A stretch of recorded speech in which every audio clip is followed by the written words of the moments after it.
यह है समिधाधान मंत्रों का प्रकरण। बहुत महत्वपूर्ण प्रकरण है।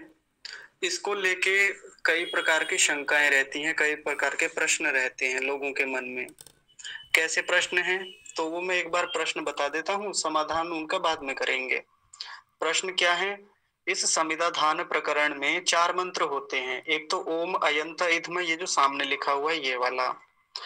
इससे अगला जो मंत्र है वो है ओम समिधाग्निम दुवस्यत, ये वाला मंत्र। ये दूसरा हो गया। तीसरा है सुसंमिधाय शोचिषे घृतम तीव्रम, ये वाला। और एक चौथा मंत्र और होता है, वो कौन सा है? तंत्वा समिद्भिरंगिरो घृतेन वर्धयामसि, ये चौथा मंत्र है। मंत्र 4 होते हैं और समिधाओं की आहुति कितनी लगाते हैं हम? 3 समिधाओं की आहुति लगाते हैं। तो यहाँ शंका क्या होती है, प्रश्न क्या होता है? जब मंत्र 4 हैं तो समिधाओं की आहुति 3 क्यों लगाते हैं?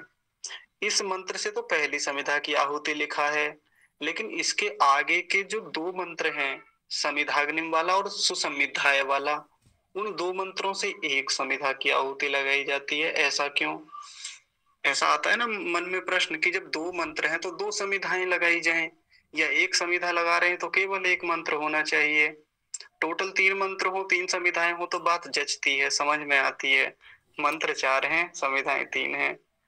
और एक मजेदार बात, इससे अगला जो मंत्र है उसमें क्या कहते हैं? ओम समिधाग्निम दुवस्यता घृतैर बोधयता तिथिम आस्मिन हव्या जुहोतन स्वाहा इदम अग्ने इदन्न मम।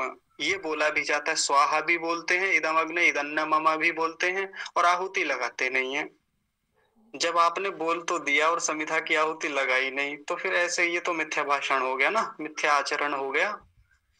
ऐसा क्यों करते हैं? तो इन सब प्रश्नों के उत्तर हम तब समझेंगे जब इन मंत्रों का हम अर्थ देख लेंगे। अभी बताएं तो शायद समझ में ना आए। एक बार इस प्रकरण को समझ लें, अर्थों को ठीक से देख लें, तो फिर वो बात अच्छे से स्पष्ट हो जाएगी कि 4 मंत्र क्यों और उनसे 3 संविधाओं की आहुति क्यों। ऐसा ठीक है जी। अभी इससे पिछला जो प्रकरण था एक बार उसको याद कर रहे हैं, बस मोटा सा रिवीजन मैं आपको बता देता हूँ। पिछला मंत्र कौन सा था? अग्नि प्रदीप्त करने का मंत्र, ओम उद्बुद्ध स्वाग्ने। हमने छोटी छोटी सी संविधाएं यज्ञ कुंड में स्थापित कर दी और अग्नि अब अपने स्वरूप को प्राप्त हो रही है, अब अच्छे से प्रकट हो रही है, जल रही है। ठीक है। अब बस उसके तुरंत आगे वाला प्रकरण ये वाला है। इस प्रकरण में क्या करते हैं? हम 3 संविधाएं लेते हैं, उनको घृत में डुबोते हैं।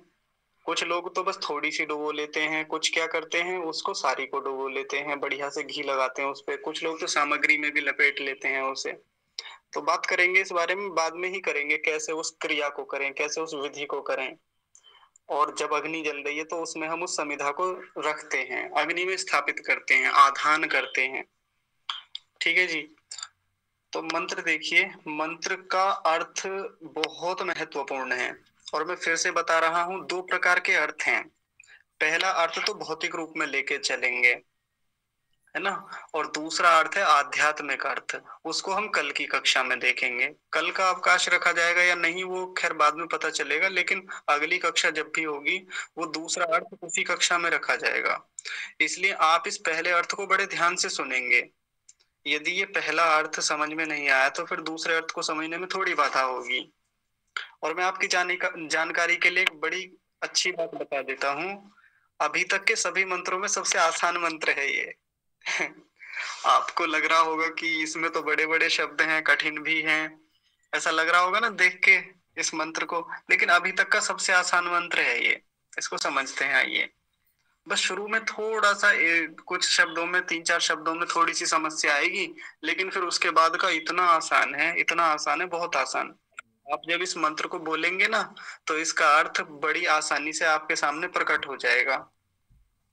तो देखिए, ओम शब्द तो वही परमात्मा के लिए आया है, इसको छोड़ते हैं, आगे चलते हैं। इसके बाद देखिए, इसमें एक शब्द पहले मैं ऐसे मोटा मोटा एक बार उच्चारण कर देता हूँ, शब्दों को तोड़ के बता देता हूँ, संधि विच्छेद कर देता हूँ, बाकी तो धीरे धीरे तो करेंगे ही। सबसे पहला शब्द क्या है? अयंत। अयंत, इसको संधि विच्छेद करेंगे तो क्या बनेगा? अयम जमा ते। अयम, ऐसे ये देखिए मैं लिख रहा हूं, अयम जमा ते, ऐसे बन जाएगा ये। आगे कौन सा शब्द है? इधम। आसान है। अगला है आत्मा। अब ये वाला शब्द देखिए बड़ा सा जो है, इसको कैसे तोड़ेंगे। जब उच्चारण सीख रहे थे तब अलग तरीके से तोड़ते थे, आज हम संधि विच्छेद करेंगे तो किस तरीके से तोड़ेंगे वो ध्यान से देखिए। ये शब्द है जात वेदस्तेने ध्यस्व। बड़ा शब्द है ना, ऐसे ही हमने सीखा था, जात वेदस्तेने ध्यस्व। तो देखिए संधि विच्छेद कैसे करेंगे। पहला शब्द है जात वेदः, जात वेदः। और इससे अगला शब्द क्या है, तेन, जात वेदः जमा तेन। तेन के बाद में क्या है, इध्यस्व। देखिए मैं लिख देता हूं, जात वेदः, ये तो पहला शब्द हो गया इसमें। अगला क्या है, तेन, आप चाहें तो लिख लीजिए। और अगला क्या है, इध्यस्व। ये आसानी से समझ में आ जाएगा यदि आप लिख लेंगे तो, ऐसे करके इध्यस्व। अगला शब्द देखिए वर्धस्व, एक ही शब्द है ये, इसको नहीं तोड़ेंगे, वर्धस्व। अब अगला देखिए चेद्ध लिखा हुआ ना, चेद्ध, तो च जमा इद्ध, च को अलग करेंगे और इद्ध को अलग करेंगे, ऐसे। ये द के नीचे धकार है ना, ऐसे आप मैनेज कीजिएगा इसे। चेद्ध, वर्धय, ये नहीं तोड़ा जाएगा, ये ऐसे ही रहेगा, वर्धय। ये चासमान है, चासमान, इसको कैसे बोलेंगे, च जमा आसमान, च जमा आसमान। आसान है। अगला भी आसान है, प्रजया। और अगला देखिए ये सबसे बड़ा शब्द है, ये परेशान करता है हमको, इसको आसान बना देते हैं। पहले तो उच्चारण की दृष्टि से देख लीजिए, उच्चारण की दृष्टि से कैसे पढ़ते हैं, पशुभिर ब्रह्मा वर्चसे नानाद्येन, ऐसा सीखा था ना हमने जब हम उच्चारण सीख रहे थे, पशुभिर ब्रह्मा वर्चसे नानाद्येन, ऐसे बोलते थे। लेकिन आज हम इसका क्या करेंगे, संधि विच्छेद करेंगे। मैं पहले भी बताया करता था उस समय कि इसका संधि विच्छेद बाद में बताएंगे जब हम इनका अर्थ देखेंगे। तो देखिए सबसे पहला शब्द क्या है, पशु भेही, पशु भी के बाद विसर्ग लगा देंगे, पशु भी ब्रह्म वर्चस, ये एक शब्द है, ब्रह्म वर्चस, ठीक है जी। हाँ नहीं, ब्रह्म वर्चसेन इतना आएगा, ब्रह्म वर्चसेन। और अन्नाद्येन, अन्नाद्येन, ये एक अलग शब्द हो जाएगा। फिर से देखेंगे, पशु भी ब्रह्म वर्चसेन अन्नाद्येन, ऐसे ये शब्द अलग अलग हो जाएंगे। कितने हो गए, एक तो पशु भी, एक ब्रह्म वर्चसेन और एक अन्नाद्येन, ये हो गए। और ये इसमें ये शब्द है समेधय और एक बचा स्वाहा, ये शब्द हैं। तो आइए अब इनका अर्थ ऊपर से देखते हुए आएंगे। ये तो मोटा मोटा संधि विच्छेद बताया, अब एक एक शब्द को देखेंगे तो फिर से वो रिवीजन हो जाएगा, ध्यान से देखिए। इसमें सबसे पहले जो अर्थ लेंगे वो जात वेदः, इस शब्द का अर्थ लेंगे, जात वेदः। ये शब्द हमारे वेदों में बहुत बार आया है, बहुत स्थानों पर आया है। अच्छा कोई मुझे याद दिलाएंगे, ये शब्द आपने कहीं पहले पढ़ा है, हमारी कक्षा में भी आया था एक बार ये शब्द, और मैंने वहां भी इसका अर्थ बताया था। किसी को याद हो तो बताइए।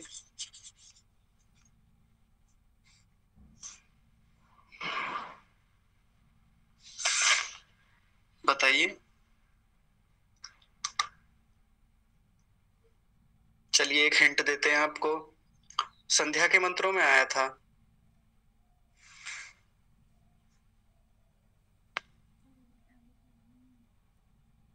नहीं आया याद, इसका मतलब संध्या याद नहीं है। हाँ जी जी, बहुत बढ़िया। यानी जो उपस्थान मंत्रों का प्रकरण था उसमें जो दूसरा मंत्र है, उदूत्यन जात वेद सम देवम वहंती के तवह, तो वहां जात वेद सम शब्द आया था, तो वही जात वेद है।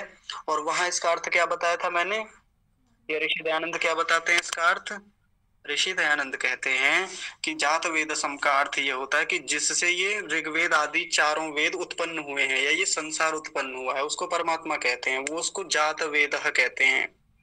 लेकिन यहाँ अभी हम भौतिक अर्थ देख रहे हैं इस मंत्र का, तो इस भौतिक अर्थ को देखते समय इस जात वेद का अर्थ है अग्नि। और ऋषि दयानंद इस अग्नि के बारे में या इस जात वेद शब्द के बारे में एक बात लिखते हैं, क्या कहते हैं, यह जातेषु उत्पन्नेषु पदार्थेषु विद्यमानः यः सः जात वेदाः। ऐसे लिखते हैं कि जो उत्पन्न हुए सभी पदार्थों में विद्यमान है उसको जात वेद कहते हैं। जात वेदः। अग्नि इस संसार के सभी पदार्थों में विद्यमान है, ऐसा सुना जाता है, ऐसा कहा जाता है। अग्नि के बहुत सारे स्वरूप हैं। हम तो केवल इसी अग्नि को समझते हैं ना अभी तक, जो हम चूल्हे में जलाते हैं, माचिस से जलाते हैं, या जिससे घर भी जलाए जाते हैं, यही एक अग्नि समझी जाती है। लेकिन अग्नि का स्वरूप बहुत व्यापक है, बहुत सूक्ष्म रूप में अग्नि सब पदार्थों में विद्यमान है। जल में भी विद्यमान है। किसी को ये लगेगा ना जल में कहाँ अग्नि होगी, तो जल में भी अग्नि विद्यमान होती है। कैसे समझेंगे इस बात को, आश्चर्य हो रहा होगा ना। तो वैसे समझ लीजिए, जो आकाशस्थ बिजली होती है, आकाश में स्थित, बादलों में स्थित जो बिजली होती है, उसमें होती है ना, वो बिजली जो है, वो जो विद्युत है, वो भी अग्नि का ही एक स्वरूप है। वो भी तो जल में ही उत्पन्न होती है। तो जिसको ये डाउट हो कि अग्नि सब जगह कहाँ होती है, तो विचार करेंगे इस बात पे, आप हर जगह पाएंगे कि हर पदार्थ में अग्नि विद्यमान होती है। आप देखिएगा विचार करके, नहीं समझ में आएगा तो फिर उस पर बात करेंगे। लेकिन जो ऋषि कह रहे हैं, यह जातेषु उत्पन्नेषु पदार्थेषु विद्यमानः यह सह जातवेदः, तो उसको जातवेद कहते हैं, जो सब उत्पन्न हुए पदार्थों में विद्यमान होती है। और ये परमात्मा के लिए भी कहा जाता है जातवेद शब्द, लेकिन इस अर्थ को हम बाद में देखेंगे अगली कक्षा में। अभी तो यहाँ जातवेद शब्द का मतलब किसके लिए आया, अग्नि के लिए, कि हे अग्नि, अग्नि को संबोधित करते हुए कह रहे हैं। ये अब बातें अग्नि से चलेंगी सारी, क्योंकि अग्नि को पहली संविधा चढ़ा रहे हैं हम। हे अग्नि अयम, अब यहाँ पहले शब्द पे आ जाइए, अयम ते, अयम माने यह, पहले भी आया था ना अयम शब्द, अयम माने यह। अब इसके बाद लेंगे, अयम के बाद शब्द आएगा इधम, इधम शब्द लीजिए। अयम के बाद इधम शब्द का मतलब बताते हैं समिधा। इधम के वैसे बहुत सारे अर्थ हैं, लेकिन यहाँ प्रकरण अनुसार जो ऋषि बताते हैं उसका अर्थ है समिधा।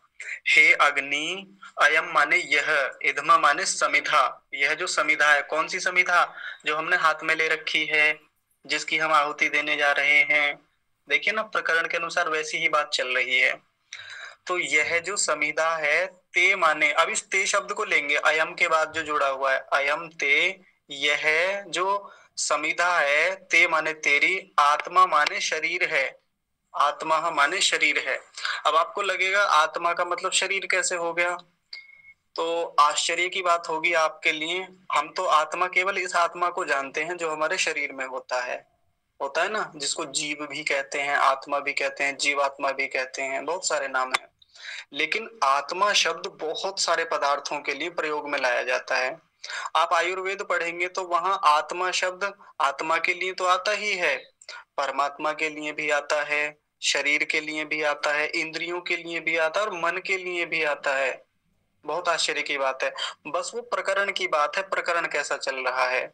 और तो और महर्षि दयानंद सरस्वती सत्यार्थ प्रकाश के पहले समोल्लास में आत्मा शब्द के बारे में कहते हैं कि आत्मा का मतलब होता है स्वरूप। एक आत्मा का ये भी तात्पर्य होता है, जैसे लिखते हैं ना परमेश्वर के बारे में, वहां बात चल रही है और एक बात लिखते हैं, मुझे यथावत याद है, वो जब सत्यार्थ प्रकाश का प्रथम समोल्लास मैंने याद किया था तब से याद है। परमात्मा के बारे में कहते हैं, जिसका आत्मा अर्थात स्वरूप महान है, जो वायु के समान अनंत बलवान है। तो वहां क्या लिखते हैं, जिसका आत्मा अर्थात स्वरूप, आत्मा का मतलब स्वरूप भी होता है।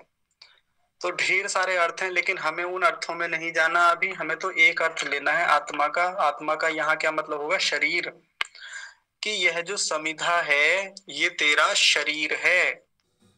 जात वेद किसको कह रहे हैं, अग्नि को। हे अग्नि, अयम माने यह, इधम माने समिधा, ते माने तेरा, आत्मा माने शरीर है।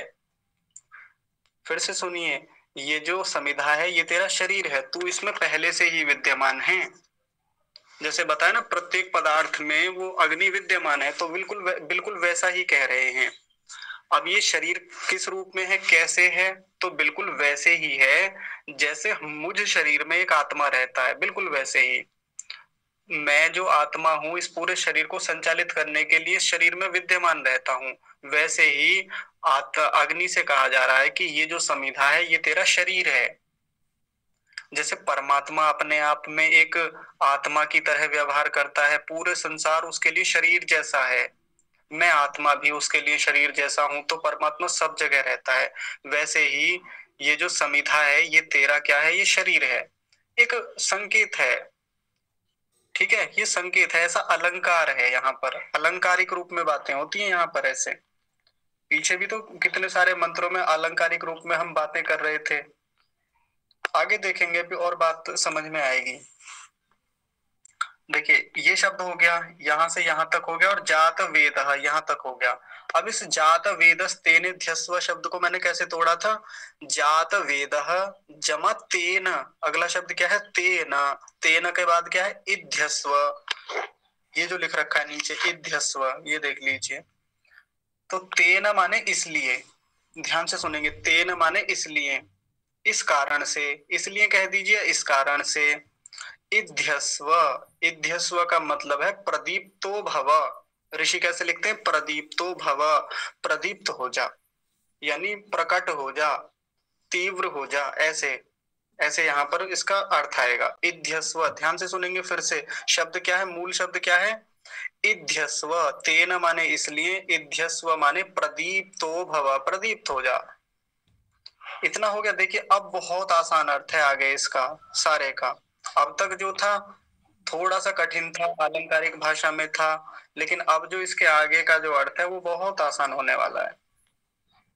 इध्यस्व का मतलब फिर से देखिए, प्रदीप्त हो जा, वर्धस्व मतलब और बढ़ो, पहले तो प्रदीप्त हो जाओ, फिर क्या करो, फिर और बढ़ो, और प्रचंड रूप में आ जाओ, और तीव्र हो जाओ, ऐसा यहाँ पर अर्थ है। वर्धस्व का मतलब वृद्धि से है, बढ़ने से है, और बढ़ जाओ।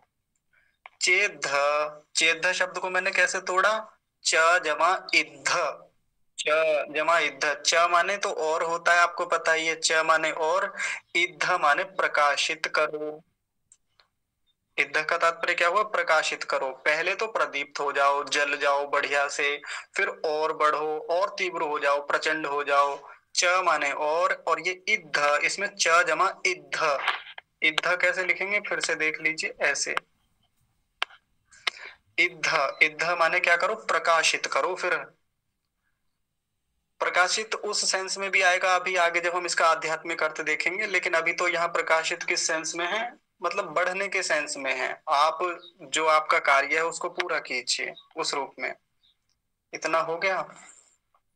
अब आगे देखिए, पहले तो ये वर्धस्व का मतलब स्वयं के बढ़ने के रूप में था, कि पहले तो खुद बढ़ो, खूब प्रचंड हो जाओ, और वर्धय माने बढ़ाओ। ये वर्धय का मतलब क्या हो गया, बढ़ाओ, उन्नत करो।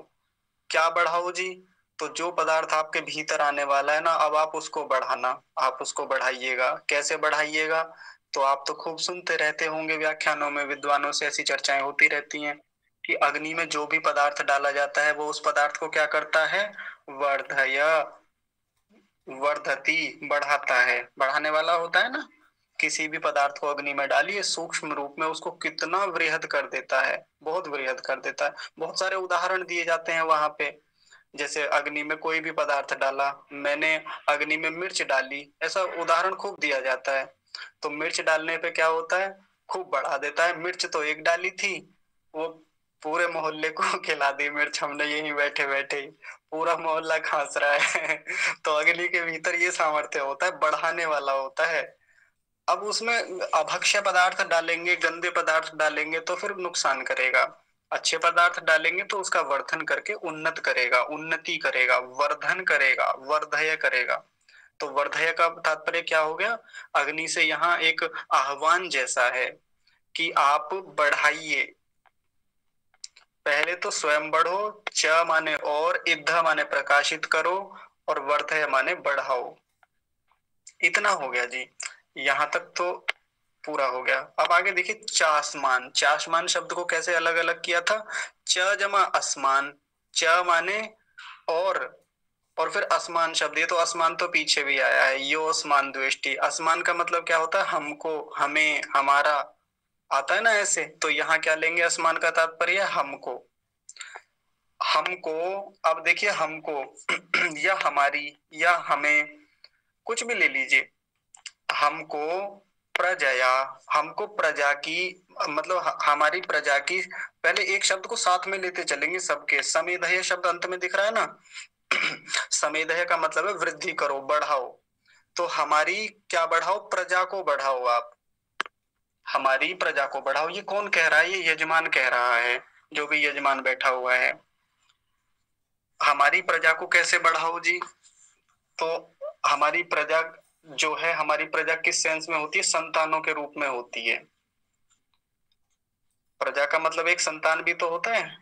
किसी आचार्य के लिए उसकी प्रजा उसके शिष्य होते हैं, उसके विद्यार्थी होते हैं, और किसी भी गृहस्थ के लिए उसकी प्रजा क्या होती है? उसकी संतानें होती हैं। तो यहाँ अग्नि से आह्वान है कि आप इस वायु को शुद्ध करो, जल को शुद्ध करो, वर्षा को शुद्ध करो, भूमि को शुद्ध करो, और फिर उससे उत्पन्न जो अन्न है उसको शुद्ध करो, और उस अन्न से उत्पन्न होने वाला जो शुक्र है आप उसको शुद्ध करो, और हमें उत्तम संतानों की प्राप्ति कराओ। देखिए, बहुत वृहद विज्ञान है, जो मैंने पहले एक बार कक्षा में बताया था कि यज्ञ करने से क्या क्या शुद्ध होता है। यज्ञ करने से केवल वायु शुद्ध नहीं होती, वायु शुद्ध होती है, वायु के साथ साथ जल शुद्ध होता है, वर्षा शुद्ध होती है, उस वर्षा से भूमि शुद्ध होती है, उस भूमि के शुद्ध होने से या उस जल के आने से अन्न शुद्ध होता है, यानी भक्षण करने योग्य जो पदार्थ हैं वो सब शुद्ध होते हैं। अन्न का मतलब यहाँ केवल अनाज से नहीं होता, बाकी सब चीजें अन्न में आती हैं जो खाने योग्य होते हैं, उनको सबको लेंगे। उनके शुद्ध होने से शरीर शुद्ध होता है, और उनसे बनने वाला जो रज होता है या उनसे बनने वाला जो शुक्र धातु है जिससे संतान का निर्माण होता है वो शुद्ध होता है। तो उसके शुद्ध होने से प्रजया समेधय, जो आप हमारी प्रजा को बढ़ाओ। देखिए कितना गहरा विज्ञान है और कितनी दूर की बात चल रही है। और ये केवल उतनी नहीं है कि बस यज्ञ स्थल पर बैठ के काम चल जाता है। एक बार हमने यज्ञ कर दिया तो वो विज्ञान कितने दिन तक चलता रहता है, कब तक ये प्रोसेस चलती रहती है हमको खुद पता नहीं रहता। तो बड़ी बात है ये। ठीक है जी, किसको बढ़ाओ? प्रजा को बढ़ाओ। पशु भी समेधयः, पशुओं को बढ़ाओ हमारे। पशु कौन से? तो पशु वही गौ आदि प्राणी के बारे में जो ऋषि दयानंद कहते हैं, गौ हैं, अश्व हैं, बैल हैं, ये सब प्राणी, इनको बढ़ाओ क्योंकि ये हमारे जीवन में उपयोग देने वाले हैं, हमारे जीवन को उन्नत करने वाले हैं, इनको भी बढ़ाओ।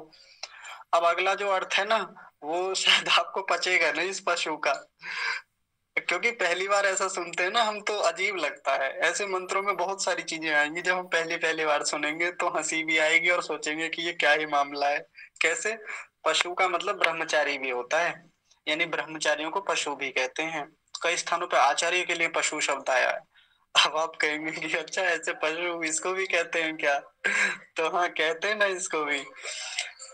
पश्यति इति पशु, ऐसा कहा जाता है। जो देखने वाला होता है, जो सम्यक रूप से देखता है, जो उन चीजों को भी देख लेता है जिसको बाकी लोग नहीं देखते, उसको पशु कहते हैं। ये तो पशु होता ही है, जो हमारे आसपास दिख जाते हैं चार पैरों वाले, उनको तो पशु कहा ही जाता है। और भी अलग अलग सेंस में बहुत सारे लोगों के लिए पशु का प्रयोग होता है, परमात्मा तक के लिए पशु का प्रयोग होता है। अब सच में आपके लिए बड़ा अजीब लग रहा होगा ना, वही बात है जिस शब्द को लेके हम जिस सेंस में आज तक देखते चल रहे थे, अब वो किसी और के लिए प्रयोग करें तो अजीब लगता है ना, वो हंसी आती है, कई बार उपहास जैसा लगता है कि अच्छा हमको ऐसा बोल दिया, उसको ऐसा बोल दिया था। तो यहाँ वैसा ही है कि आप हमारे पशुओं को बढ़ाओ। पशुओं से अब कुछ भी ले लीजिए, लेकिन मैं उस सेंस में ज्यादा जाऊंगा नहीं, फिर आपको बड़ा अजीब लगेगा। तो यहाँ पशु के बढ़ने से तात्पर्य अभी उन्हीं जीवों को ले लें जो हमारे आसपास हमारे लिए उपयोगी पशु होते हैं, वैसे वाले। पशु भी, पशु भी शब्द था ना। अब इसके आगे अगला शब्द देखेंगे, ब्रह्म वर्चस या ब्रह्म वर्चसेन, ऐसा कुछ भी कर लीजिए, ब्रह्म वर्चस। आप हमारे लिए ब्रह्म वर्चस को भी बढ़ाओ, उसकी भी वृद्धि करो, उसको भी दो, प्राप्त कराओ हमें। अब ये ब्रह्म वर्चस क्या है? कोई बताएंगे? ये आपने शब्द कहीं पढ़ा है ब्रह्म वर्चस? किसी को याद आ रहा है ब्रह्म वर्चस? आचार्य जी, मैं प्रयास करूं? हाँ जी, हाँ जी, बताइए। आचार्य जी, ब्रह्म वर्चस से कहते हैं हमारी बुद्धि को बढ़ाओ। नहीं नहीं, ये नहीं पूछा मैंने, पूछा था ब्रह्म वर्चस्व शब्द और कहाँ आप लोगों ने सुना है, मैंने ये पूछा। अच्छा जी।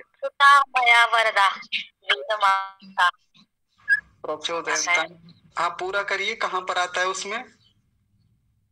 हाँ, ब्रह्मलोकम व्रजत सुता मया वरदा वेद माता प्रचोदयन्ता पावमानि प्रजाना। हाँ जी। आयुः प्राणम प्रजावतिम ब्रह्मवर्चसम मह्यम दत्वा। हाँ जी, ब्रह्म वर्चसम मह्यम दत्वा ऐसे करके आता है, तो वहां आता है। एक और आता है कहीं, वो भी बताइए। जब हम अलग अलग स्थानों से संगति करके देखते हैं ना, तो फिर आनंद आता है इनके अर्थों को देखने में। राष्ट्रीय प्रार्थना जो कराई थी उसमें था। हाँ जी माता जी, बहुत बढ़िया। राष्ट्रीय प्रार्थना में थोड़ा बता पाएंगे कहाँ आता है, किधर को आता है?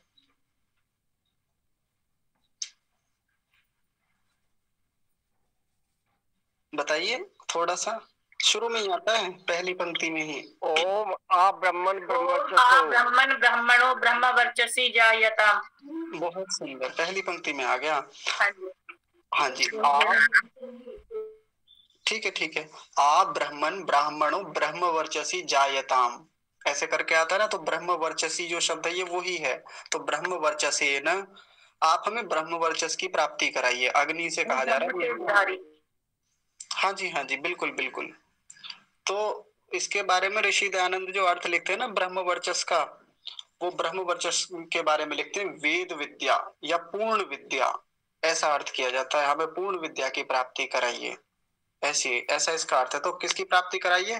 ब्रह्म वर्चस की प्राप्ति कराइए, वेद विद्या की या विद्या की। अगर यहाँ वेद विद्या न ले तो केवल विद्या ले लें, विद्या की प्राप्ति कराइए।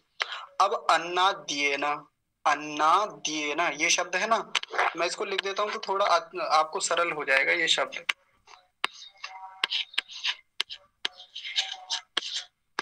अन्न की चर्चा तो पिछले मंत्रों में भी चल रही थी ना, तो वैसा ही है ये। अन्नाद्येन, अन्नाद्येन समेधय, आप हमें अन्न की प्राप्ति कराइए।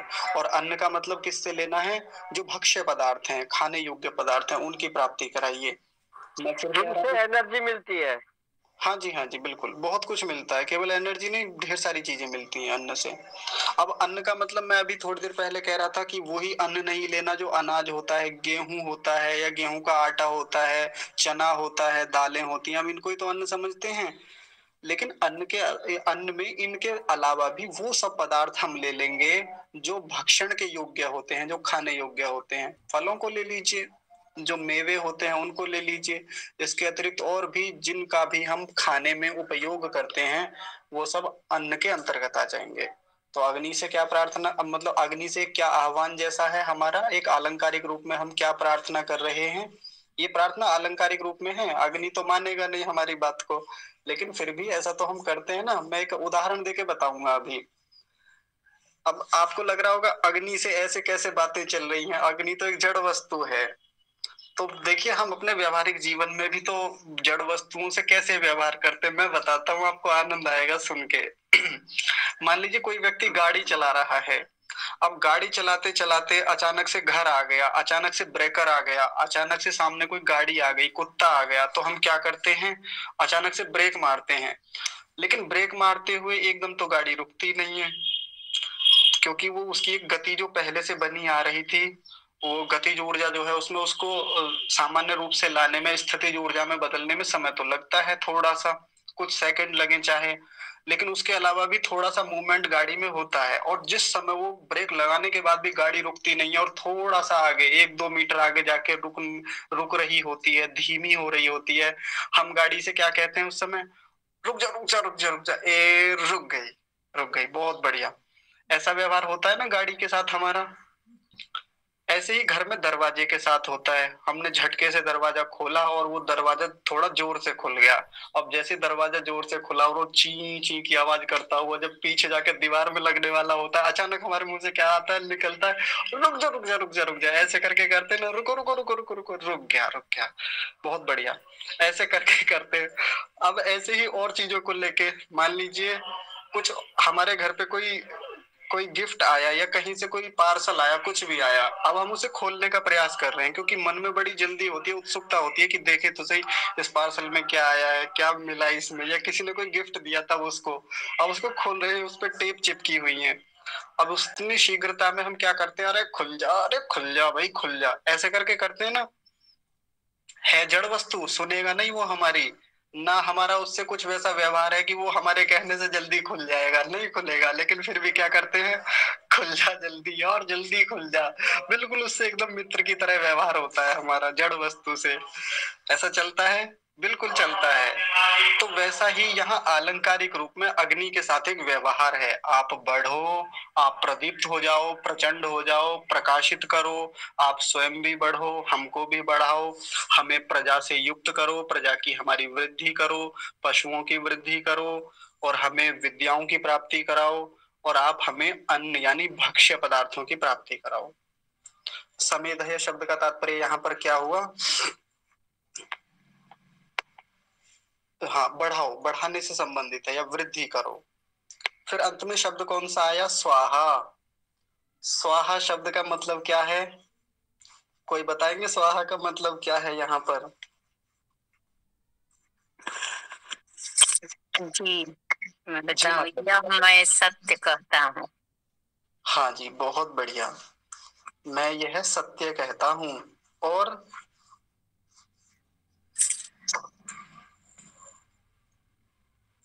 बहुत सारे अर्थ बताए थे इसके। तो हमारी इच्छा है, समर्पण भी है ये। तो ये मेरी इच्छा है, तो ये मेरी अभिलाषा है। जी ठीक है। और सागर भाई बताएंगे। ओम। धन्यवाद भैया जी अवसर देने के लिए। जी।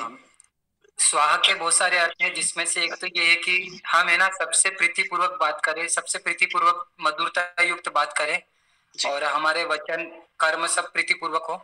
फिर एक अर्थ ये भी है कि जो चीज जिसकी है वो उसकी हो, और जो चीज मेरी है वो चीज मेरी रहे। हम किसी दूसरे की चीज को अपने ऊपर अधिकार पूर्वक यूं नहीं सोचे कि ये चीज मेरी है। हाँ जी। दूसरे की चीजों पे अधिकार ना जमाए। हाँ जी। और है ना, और एक ये है कि कोई भी जो हम हव्य सामग्री हवन में डाल रहे हैं, या जो भी कुछ चीजें कर रहे हैं हम अपने दैनिक जीवन के यज्ञ को समझ ले, तो वो कुछ संस्कारित की हुई हो, अच्छी से देखी जांची परखी भी हुई हो। तो एक तो ये हो गया है, और एक भैया और था, वो मुझे याद नहीं आ रहा है। हाँ, कौन बताएंगे जो छूटा हुआ है? ओम। गुरुजी मैं बताऊंगा। जी जी बताइए। जी गुरुजी, इसके आपने 4 अर्थ बताए थे। पहला अर्थ था सुआहेतिवा, हमारी वाणी कोमल हो, हमारे मधुर कल्याणकारी प्रिय वचन हो। स्वावा गाहेतिवा, जैसा वाणी का व्यवहार स्वयं के लिए चाहता हूँ, वैसा वाणी का व्यवहार अन्यों के साथ करूं। स्वम प्राहेतिवा, स्वम प्राहेति व। जी गुरुजी मुझे 2 ही याद हैं। अच्छा अच्छा, हाँ कोई बात नहीं, बहुत बढ़िया बताया आपने 2 का। कोई याद दिलाएंगे 4 को, ये जो 4 को ठीक ठीक बता सके सटीक रूप में? जी माता जी आप बताइए। सुमना माता जी। जी जी। दूसरा सत्यम बेटे ने बताया स्वावा गाहेति वा, और तीसरा होगा स्वम प्राहेति वा। जी। मैं स्वयं के पदार्थों को तो अपना समझूं, किंतु दूसरे के पदार्थ को अपना न समझूं। जी। स्वाहुतम हविर्जुहोतीति। जी।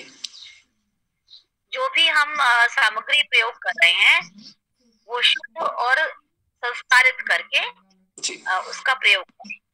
जी बहुत सुंदर, शोभनम, एकदम बढ़िया। चलिए सबकी जानकारी के लिए बता दूं, जो नए लोग हैं, जब संध्या हम लोग सीख रहे थे, संध्या में भी आया था यही अर्थ। कहाँ आता है कोई याद दिलाएंगे? संध्या में भी स्वाहा शब्द आता है और आहुति नहीं दी जाती वहां पे।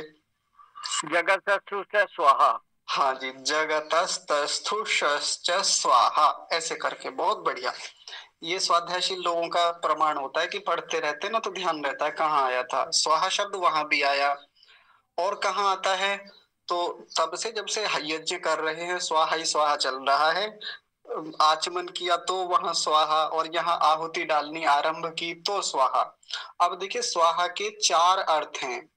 निरुक्तकार महर्षि यास्क इन अर्थों को करते हैं। देखिए मैंने आपके सामने चित्र साझा किया हुआ है, ये मैंने ही बनाया था इसलिए, जिससे कि चीजें आसान हो जाएं। एक बार आज रिवीजन हो जाएगा सभी लोगों का, और जो नए लोग हैं उनको पता चल जाएगा। बार बार देखने से चीजें चित्त में स्थित हो जाती हैं, बैठ जाती हैं, फिर भूलेंगे नहीं, हम औरों को भी बता सकेंगे। तो देखिए, लाल रंग से जितने भी लिखे हुए हैं वो शब्द तो महर्षि यास्क के हैं, महर्षि यास्क ने निरुक्त में लिखे हैं। ये लाल रंग से जितने लिखे हुए हैं छोटे छोटे से, बस ये स्वाहा के अर्थ हैं ये संस्कृत में। और जो नीले रंग से लिखे हुए हैं ये महर्षि दयानंद सरस्वती जी ने व्याख्या की है संस्कृत में। और ये जो हरे रंग से लिखे हुए हैं ये इनका हिंदी में अनुवाद किया हुआ है। बस इतना सा है। तो आज स्वाहा के 4 अर्थ देख लीजिए। सबसे पहला है सुआहेति वा, सुआहेति वा, सुआहा इति वा, ऐसा भी कह सकते हैं। तो देखिए ऋषि दयानंद कितना बढ़िया खोलते हैं इसको। ऋषि दयानंद की शैली ही कमाल की है। अच्छा, पहले स्मृति दीदी आप कुछ कह रहे हैं, बताइए। नहीं आचार्य जी, आप बताइए, मैं बस इसका बता रही थी। अच्छा ठीक है, तो अब बस देख ही लीजिए, वो हो ही गया। तो देखिए ऋषि दयानंद क्या खोलते हैं, बहुत ध्यान से पढ़ेंगे। सु को खोलते हैं सुष्ठु कोमलम मधुरम कल्याणकरम प्रियम वचनम सर्वैहि मनुष्यैहि सदा वक्तव्यम। मधुर बोले हम जिससे भी बोले, ये स्वाहा का अर्थ चल रहा है जी, ध्यान से देखिए। हम जो भी बोले, मंत्र भी बोले तो कैसा बोले, मधुरता से बोले, कोमलता से बोले। कल्याणकारी हमारे मंत्र हों, प्रिय हों, वो वचन भी प्रिय हों। जो मंत्र बोल रहे हैं किसी भी सेंस में ले लीजिए, चाहे यज्ञ स्थल पर बैठ के बोल रहे हैं, चाहे अपने घर में किसी से बात कर रहे हैं, बाहर किसी से बात कर रहे हैं, अपने विद्यालय में, कहीं भी हमारा व्यवहार किसी से भी हो, कैसा हो, सुष्ठु का मतलब होता है बहुत सुंदर व्यवहार हो हमारा, वाणी का व्यवहार कोमल हो, प्यार से बोले, मधुर हो, मीठा बोले, वाणी से लगे कि हाँ भाई अच्छा लगता है इससे बात करके, ऐसा हमारा व्यवहार हो। कल्याणकारी वचन हो। अब बोल तो बहुत कुछ गए, कड़वा कड़वा बोल दिया, लेकिन कल्याणकारी नहीं था, कल्याणकारी भी होना चाहिए। प्रिय वचन, प्यारे वचन बोलने चाहिए, अच्छे वचन जो दूसरों को प्रिय लगे, ऐसे वचन। सर्वैहि मनुष्यैहि सदा वक्तव्यम, और ऐसा सभी मनुष्यों को करना चाहिए। ऐसा ये नहीं है कि ये केवल मेरे लिए कहा है या ऋषि दयानंद ने अपने लिए कहा, केवल सबके लिए है, सबको ऐसा ही करना चाहिए। तो एक अर्थ हो गया। अब यहाँ ले सकते हैं बिल्कुल, जो हमारा अभी ये मंत्र चल रहा था ये वाला, इस सेंस में भी लिया जा सकता है कि मैं जब यहाँ व्यवहार करूं यज्ञ स्थल पर, तो मेरा व्यवहार सबके प्रति कैसा हो, कोमल हो, मधुर हो, सौम्य हो, कल्याणकारी हो। स्मृति दीदी आप अपना वीडियो बंद कीजिए और माइक भी। स्मृति दीदी, अरे ये फोन आ गया सामने। हाँ जी ठीक है, आगे देखिए एक दूसरा अर्थ भी है, बस इसको भी जल्दी जल्दी देख ले रहे हैं क्योंकि पहले करा चुके हैं। स्वावागे वाग आहेति वा, स्वावागा हेति वा, ऐसे एक दूसरा अर्थ है। इसका तात्पर्य क्या हुआ भाई? स्मृति दीदी आप अपना वीडियो बंद कीजिए, आपका वीडियो ऑन है, सब लोग फिर उधर ही देखते हैं, उधर ध्यान भटकता है। हाँ जी ठीक है।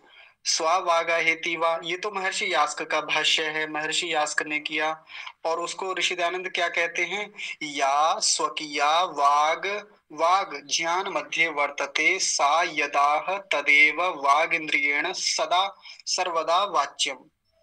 जैसा वाणी का व्यवहार हम दूसरों से अपने लिए चाहते हैं, या स्वकीय वाग ज्ञान मध्य वर्तते, जैसा व्यवहार हम अपने लिए चाहते हैं ना दूसरों से, वैसा ही वाणी का व्यवहार क्या करें हम दूसरों के लिए करें। हम ये तो चाहते हैं कि हमारे लिए तो सब अच्छा बोले, लेकिन हम दूसरों को अच्छा ना बोलें। कैसे? जैसे किसी ने हमको कभी कोई गलत बोल दिया, कोई उल्टा सीधा व्यवहार कर दिया, अब हमें जीवन भर याद रहता है उसका वो व्यवहार, लेकिन हमने कितने लोगों को कब कब क्या क्या बोला था वो हम भूल जाते हैं अक्सर। वैसा नहीं होना चाहिए। तो देखिए ऋषि दयानंद और ऋषि यास्क कितनी दूर का विचार करके बताते हैं। हमारा व्यवहार चाहे यज्ञ स्थल पर हो, चाहे इसके बाहर हो, चाहे जो प्रकरण चल रहा है वहां देख लीजिए, चाहे अपने व्यावहारिक जीवन में देख लीजिए, दोनों स्थानों पर हमारा कैसा व्यवहार होना चाहिए वाणी का, जैसा हम अपने लिए चाहते हैं वैसा ही दूसरों के लिए करें। अगला देखिए तीसरा अर्थ और देख लीजिए, स्वम प्राहेति वा, और इसको ऋषि दयानंद क्या खोलते हैं, स्वम स्वकीयम पदार्थम पदार्थम प्रत्येव स्वत्वम वाच्यम न पर पदार्थम प्रतिचेति। हम अपने पदार्थों के प्रति अपनत्व का भाव रखें, दूसरे के पदार्थ के प्रति स्वामित्व का भाव न रखें। ये यज्ञ स्थल के लिए भी बात है और व्यवहारिक जीवन के लिए भी। यज्ञ स्थल के लिए कैसे है? जो सामग्री जिस यजमान ने एकत्र की है वो उसी की है, उसने अपने यज्ञ के लिए वो प्रयुक्त की है, उस सामग्री को हम अपना ना कहें। कई बार सामग्री तो किसी ने दी थी, यह सामग्री के लिए यज्ञ किसी ने आयोजित किया था, मोहर हम अपनी लगा देते हैं, मैंने कराया जी हवन, मैंने किया था। कई बार तो आचार्य लोग भी कर लेते हैं, हमने इतने हवन किए हैं, मैंने उस आर्य समाज मंदिर में या मैंने उस घर में उस मंदिर में जाके इतने हवन किए। लेकिन सामग्री किसकी थी? सामग्री तो किसी यजमान ने दी ना आपको, सामग्री तो किसी गृहस्थ ने आपको दी, किसी व्यक्ति ने आपको दी। तो जिसका पदार्थ है उस पर उसी की मोहर लगे, उस पर उसी का स्वामित्व कहा जाए, उसके विषय में उसी का नाम आना चाहिए। वहां कहा जाए कि इन्होंने यज्ञ कराया जी, इन्होंने उत्तम सामग्रियां दी, ऐसा कहना चाहिए, ऐसा व्यवहार हो। और इसके अलावा व्यवहारिक जीवन में भी यदि कोई वस्तु मेरे भाई की है, मेरे मित्र की है, तो मैं उसकी वस्तु को उसकी कहूं, अपनी ना कहूं। नहीं तो हमारा बहुत सारा व्यवहार ऐसा ही चलता है, दूसरे की वस्तुओं को अपना कहने लगते हैं, ऐसा चलता है व्यवहार बहुत बार। तो वैसे व्यवहार से हम बचें। अब एक अंतिम अर्थ और देख लीजिए, बस ये भी आसान सा है। स्वाहुतम हविर जुहोति इति वा, ये एक और बताया। इसको ऋषि दयानंद क्या खोलते हैं? सुष्ठु सुष्ठु इत्या, सुष्ठु रीत्या संस्कृत्य हविहि होतव्यम इति सदा स्वाहा शब्द पर्यार्थाः। एक बस अंतिम अर्थ बता दिया इसका ऋषि दयानंद ने कि अग्निहोत्र की जितनी सामग्री है वो कैसी हो? जो हवि हो। हवि शब्द आया ना यहाँ पे, हवि, तो ये कैसी होनी चाहिए? संस्कृत्या, बार बार शोधन की हुई हो, बार बार शुद्ध की हुई हो। जिसको मैं पिछली कई कक्षाओं में बार बार कहा, मैंने खूब दोहराया मैंने उस बात को कि हमारी सामग्री कैसी हो? खूब शोधन की हुई हो, अच्छी प्रकार देखी, जांची, परखी और शोधन की हुई सामग्री हम यज्ञ कुंड में प्रयुक्त करें, उपयोग में लाएं। और यहाँ ये वाला अर्थ भी हम, ये वाला अर्थ तो मुख्य रूप से लेंगे, क्योंकि ये तो सीधा सीधा हवि से जुड़ा हुआ है ना, सामग्री से जुड़ा हुआ है। और जो समिधा मैं ये अग्नि कुंड में डालने जा रहा हूँ इस मंत्र के माध्यम से, ये समिधा चुनी हुई है, संस्कृत्य है, अच्छी प्रकार से शोधित की हुई समिधा है। नहीं तो कई स्थानों पर ऐसा देखा जाता है कि जैसी समिधा मिल गई, अरे ले आओ, लगा दो, कोई दिक्कत नहीं, उसमें से वो कीड़े लगे हुए हैं, पाउडर सा झट रहा है उसमें से, यह गली हुई है, नमी से युक्त है, सीलन से युक्त है, बहुत पुरानी समिधा है, लगा दो, कोई दिक्कत नहीं। ऐसे चलता है ना बहुत सारे लोगों का, अरे लगा दो, हो जाएगा, अब ना है तो क्या करें, ऐसा व्यवहार करते ना हम लोग। लेकिन देखिए, नहीं, ये भी कहते हैं कि जो जीव मरेंगे वे भी हवन में वे अमर हो जाएंगे। हाँ जी, हाँ जी, बिल्कुल, इसमें जो मरेंगे वो भी अमर हो जाएंगे, ऐसा कहते हैं कि हवन कुंड में तो ये तो बढ़िया ही है, किसी का कल्याण हो जाए, ऐसा भी कहते हैं लोग। लेकिन वैसा नहीं। देखिए ऋषि दयानंद कहते हैं अच्छी प्रकार से संस्कृत यानी शोधन की हुई हो सामग्री। तो ये किसका अर्थ हुआ? स्वाहा का। मैं चाहता हूं कि ये जो स्वाहा शब्द का जो अर्थ है आप अच्छे से याद कर लें, बढ़िया से देख लें। आपको भी कभी किसी को बताना हो तो बढ़िया से बताएं, समझाएं उन्हें, और अपने जीवन में तो एप्लीकेशन करना ही है, इनका अप्लाई करना ही है, जीवन में व्यावहारिक रूप से क्रियान्वयन होना ही चाहिए। तो मंत्र का अर्थ हो गया, हाँ, इदम अग्नये जात वेद से इदन्न मम, इसका हम कल बताएंगे, यानी अगली कक्षा में बताएंगे, जब हम इसका अध्यात्म परक अर्थ देखेंगे ना, तभी देखेंगे। स्वाहा तक इस मंत्र का अर्थ पूरा हो गया है। एक बार फिर से जल्दी जल्दी बस मोटा मोटा देख लीजिए। कहाँ से शुरुआत की थी हमने? जात वेदः शब्द से आरंभ किया था। जात वेदः किसको कहा? अग्नि को। हे अग्नि, अयन अयम, अयम शब्द था ना यहाँ, अयम ते, अयम माने यह, इधम माने समिधा, ते माने तेरा, आत्मा माने शरीर। यह जो समिधा है ये तेरा शरीर है जिसको मैं अभी आहुति देने जा रहा हूँ, ये वाला। और फिर आगे अग्नि से क्या कह रहे हैं? ते न, इस कारण से, इसलिए। इध्यस्व, इध्यस्व माने प्रदीप्त, क्षमा कीजिए, हाँ, इध्यस्व माने प्रदीप्त हो जा, प्रदीप्त भव, इसलिए तू प्रदीप्त हो जा, तीव्र हो जा। वर्धस्व, खूब प्रचंड रूप को प्राप्त हो, खूब बढ़ो, खूब वृद्धि करो अपनी। और क्या करो, च जमा इद्ध, च माने और, इद्ध माने प्रकाशित करो, खूब प्रकाश करो। वर्धय माने खूब बढ़ाओ, पहले तो स्वयं बढ़ो, यहाँ वर्धस्व का मतलब बढ़ो, और यहाँ वर्धय बढ़ाओ भी। किसको बढ़ाओ? तो जो पदार्थ आपके भीतर अभी आने वाले हैं थोड़ी देर बाद, आप उनको बढ़ा देना अच्छे से। च माने हमारे, क्षमा कीजिए, च माने और, असमान माने हमारे या हमारी, प्रजाया समेधय, प्रजा के साथ समेधय लगाएंगे, आप हमारी प्रजा को बढ़ाइए। पशु भी के साथ भी समेधय लगाएंगे, आप हमारे पशुओं को बढ़ाइए। ब्रह्म वर्चसेन, हमारी विद्याओं को बढ़ाइए, जिससे कि हम अधिक से अधिक पदार्थों को जान सकें, उनके विषय में ज्ञान हो हमें। अन्नाद्येन, अन्नाद्येन, भक्षण करने योग्य अन्नों को भी आप बढ़ाइए, उनकी वृद्धि कीजिए। और स्वाहा शब्द को तो अभी हमने देखा ही है। मैं यह सत्य कहता हूँ, मैं यह कल्याणकारी वचन कहता हूँ, और मैं जो यह समिधा डाल रहा हूँ यह शोधन की हुई है और अच्छी प्रकार से संस्कृत्य है, संस्कारित की हुई है। ये इसका अर्थ हो गया जी। तो यहाँ पर इस मंत्र का जो भौतिक है अर्थ है वो पूरा होता है। अध्यात्म परक अर्थ जो है उसको हम अगली कक्षा में देखेंगे, और नीचे का जो इस मंत्र का अंश बचा हुआ है, इदम अग्नि जात वेद से, इसको भी हम अगली कक्षा में ही समझने का प्रयास करेंगे। और जो 2-3 प्रश्न छोड़े हुए हैं कि 4 मंत्र हैं तो 3 संविधाओं की आहुति क्यों, या इसके आगे एक और प्रश्न बनता है कि वो इदम अग्नि कहते हैं ना कि स्वाहा भी बोल दिया और इदम अग्नि जात वेद से, ऐसा कुछ कहते हैं ना वहां पे, हाँ इदम अग्नि इदन्न मम, तो ऐसा क्यों कहा जबकि आहुति तो लगा ही नहीं दूसरे मंत्र से। तो ये कई सारे प्रश्न हैं, इनके बारे में अगली कक्षा में हम चर्चा करेंगे। ठीक है जी, यदि किसी को इसमें से कुछ पूछना हो तो आप पूछ लीजिए, अन्यथा फिर कक्षा को विराम देंगे।